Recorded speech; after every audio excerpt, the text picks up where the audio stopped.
د پښتو د ستر شاعر بابا قطات عبدالرحیم روغانی په اعزاز کې د زلفان بینډ لاړخه د منګورې په شخصي سکول اسپیس کې د جشن روغانی په نوم باندې یو لوی دستوره وشوه چې پکې د صوبې د بیلابیلو سیمو شاعرانو ادیبانو او په ادب مینو خلکو ګډون وکړو. شاعر عبدالرحیم روغانی یې دستورې ته په علامتي شاهي ټانګه کې راوستو. د جشن روغانی په دغه دستوره کې داغه د سلور کتابونو چې پکې د انګریزي کتاب سلفش، د پښتو کتابونه قربان خیالونه، سندریزي احساس، زوریدلي احساسات، خودغرض مخکتنه هم وشوه. دستورې د خپل وینا کې د پېښور یونیورسيټي د پښتو څانګې مشر عباسین یوسفزی ووی چې روغانی زموږ د پښتو فخر دی. روغانی بابا زموږ د پښتو فخر دی. روغانی بابا زموږ د پښتو توتی دی، زموږ بلبل دی، زموږ د پښتو یو داسې شخصیت دی چې یقین وکړئ چې د دوی د شاعرۍ درز نه یوازې په پښتونخوا کې، نه یوازې په پښتونواله کې، بلکې بهر وطنونو کې چې چرته پښتانه اوسېږي نو تر هغو رسېدلی دی.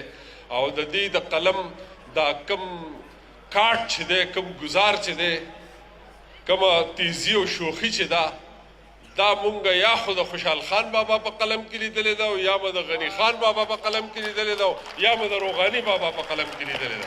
دستوره کې شریک شاعر او لیکوال رحمت شاه سایل د روغانی بابا په حقله وایس اف امریکا ډیوه ته ووی روغانی زمونږ د دې دور د وړوکي کلام چې لکه قطعې لیکلی ده نو په یو دو شعرونو کې سړی پوهولی شي په ټیک طریقه باندې.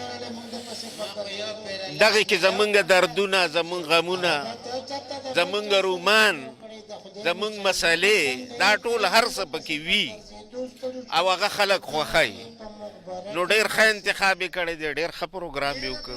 بابا قطات عبدالرحیم روغانی وایي چې پښتانه چې کله شاعر یا ادیب مړ شي نو د هغه په یاد کې دستورې کوي، خو پښتنو اوس خپل روایت بدل کړو او پښتانه اوس د شاعر په ژوند هغه ته دا اعزاز ورکوي. زه دا ما دا مرګرو ته وختي ویلي دي که نه چې د پخواني روایتونه دا یو بدل پروګرام دی. پخواني دغه روایت به چې یو لیکوال ادیب دا به مړ شو، د هغو ورسره ډېر عقیدت و، خو چې دی به مړ شو نو وروسته به پسې پروګرامونه کول.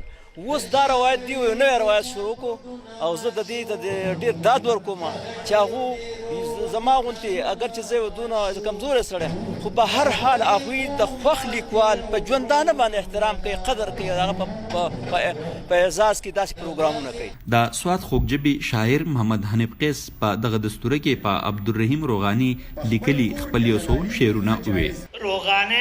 روغانی دی، یو عام سړی دی خو روغانی دی، یو عام سړی دی خو روغانی دی، حوصله لویه په قد ماندری دی، د وخت خزان کې شین پسرلی دی، له جمود تختی سم ګړندی دی، له مرګي مړ دی په ژوند ژوندی دی، او د ټولو خپل دی که ډېر پردی دی، د ټولو خپل دی که ډېر پردی دی، او د طنز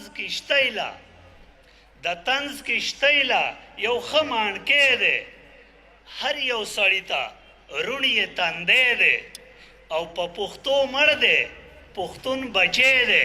دستورې ته راغلي تنانو ووی چې عبدالرحیم روغانی د پښتو ډېر ښه شاعر دی او خاص کر د قطعې په دوو شعرونو کې هغه د دې وطن او د خلکو د احساساتو ترجماني کړې ده.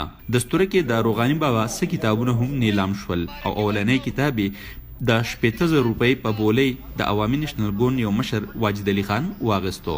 فياض وایس اف امریکا ډيوه سوات.